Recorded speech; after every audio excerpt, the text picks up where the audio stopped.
Hey there, YouTube. This is Mr. LuBuFu, and I'm here with pre-release stories. I don't have many. For those of you that know, I spent the entire weekend judging pre-releases, 5 normal events and 1 two-headed giant event. And for the most part, it was pretty smooth, though I do have some fun stories. One of them, well, let's just go ahead and start with the stories, because who doesn't like stories? Story number 1. It's midnight. People are opening their packs. Someone opens their box and I get the first judge call of the night. He raises his hand, calls, "Judge!" I scramble over, and he says, "I have 7 packs." He opens his box with 2 seeded packs and 5 normal ones. At which point, I think I did the only reasonable thing. I said, "Okay, which sealed pack do you want to build your deck with?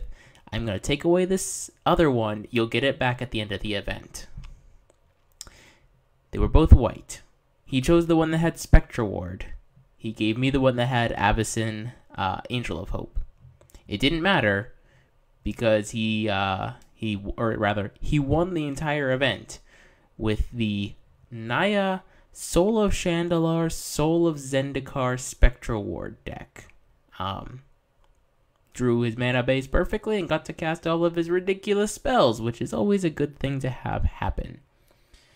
At this point, I'm going to cut to story number 2. Time for story number 2. And for this one, I'm going to demonstrate my amazing artistic skills, because it's the best way I can find to describe it. So, let's say my house, it's going to make it in dark green. This is my house. Yay, house. Look, I got a window, and hey, look, there's me. Yay, yay, wahoo. Okay, so this is me.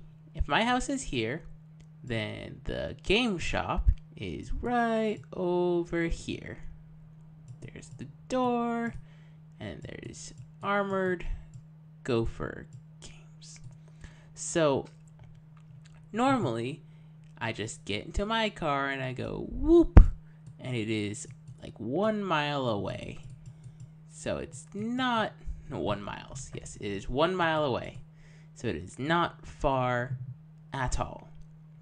So normally it takes me 2 minutes to get in my car and go vroom, and then I'm at the shop. Well, on Friday and on Sunday, that's what I did.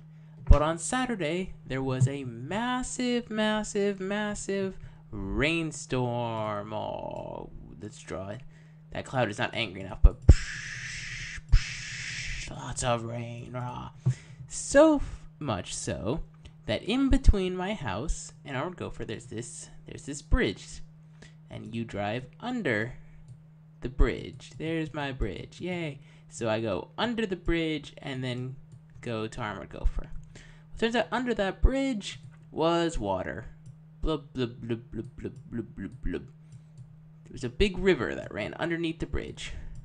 So much so that they closed off the river. They said, "No, none shall pass." All that stuff. And the cars that did try to pass were stuck in the newly formed river. So there's the poor sap that tried to drive through it. And he's sad. He is a sad panda. Look at that sad face. He's so sad. So their cars got stuck in the river. So now I'm going to draw this to scale. So let's say if we take this and this. This is my normal route. We're going to shrink this a little bit. Okay. So there's this. So last time this happened, I'm like, okay, well, if I can't go under the bridge and get to the shop, I'm gonna be like, well, let's find the next parallel street. And the next parallel street's not that far. So I'm like, okay, we're gonna go this way. There's a street, and then all of a sudden, dun dun dun, there's the dreaded traffic cone of justice. And you know what that traffic cone of justice said? If you said none shall pass, you're close. See, I'm driving there in my car, and ahead of us is I picked up someone at the bus station who was stuck at the bus station. The bus station. There's me in my happy car. He was stuck at the bus station because all the buses were closed because of the rain. So that's me. And then in front of us was this big giant van, you know, all super tough. Like, oh, look at us, we were macho, raw. And there was a big pool of water. Blub, blub, blub, blub, blub. And so it turns out that this guy decided, hey, I can just plow through it. And he starts driving, and then realizes, oh wait, if I go any further, the water is actually going to get inside my big fancy minivan through the door, and I'll be stuck, and my car will be taken away. So he tries to go through and fails, and is like, yeah, I'm going to back up. At which point I'm like, oh snap, and I have to run into this nearest parking lot and wait for this guy to do his crazy shenanigans and somehow fend his car out of the river. So that route, decided, nah, that's not gonna happen. At which point, so this route, we're gonna big red X. This route, fail. This route, fail. So we're like, okay, what's the next route? So we call the shop, because at this point, it seems like this spot everywhere across the city, this is the dreaded line of doom, because the city was poorly designed, and this is basically, if you look at the city head on, it's like, this is where my house is, here's between, and that's where the game shop is. So head on, there's my house at the top of the hill, yay! There's the card shop, yay! And then this is all filled with all the water that dooms all vehicles that drive in it. Blub, blub, blub. So, we had to say, okay, well, how do we cross the dreaded river? And so we call the shop. The shop says, okay, you're going to have to go this... You want to go this way. You want to go way up north in the city. And there's one big street. It's huge. And that's the best chance you got. You're going to take that street, then you get onto the highway and go zoom, and then come all the way around. And then you'll be happy, and then you'll be at your pre-release. So, decided to go that way. We're going to undo the dreaded line of doom. And we start going, and then there's this big 4-lane, 2 on each side. 4 lanes, cars go that way, and cars go that way. And we're like, okay, we can do this. And it's pouring rain. Everything's blinding. I have my windshield wipers on maximum, and you can barely see.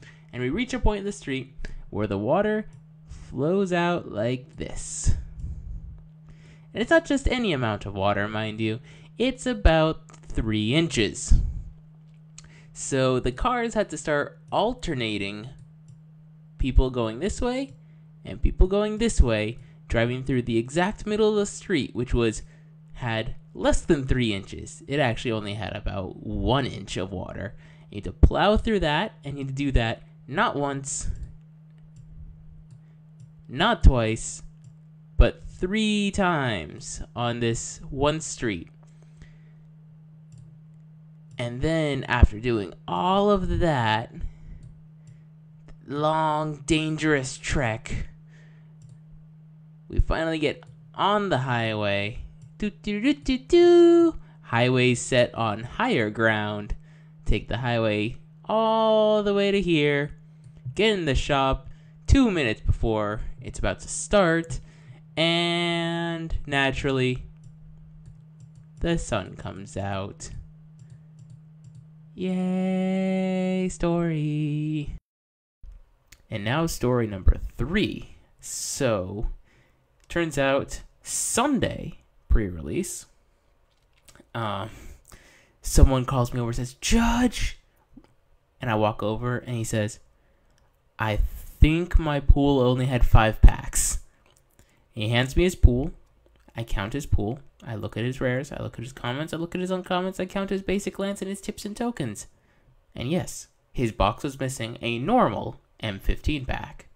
Luckily, we had some spares at the shop, and we were able to remedy the situation. He got his spare pack. He proceeded not to win the tournament, but they can't all be Cinderella stories. The rest of the weekend was pretty smooth.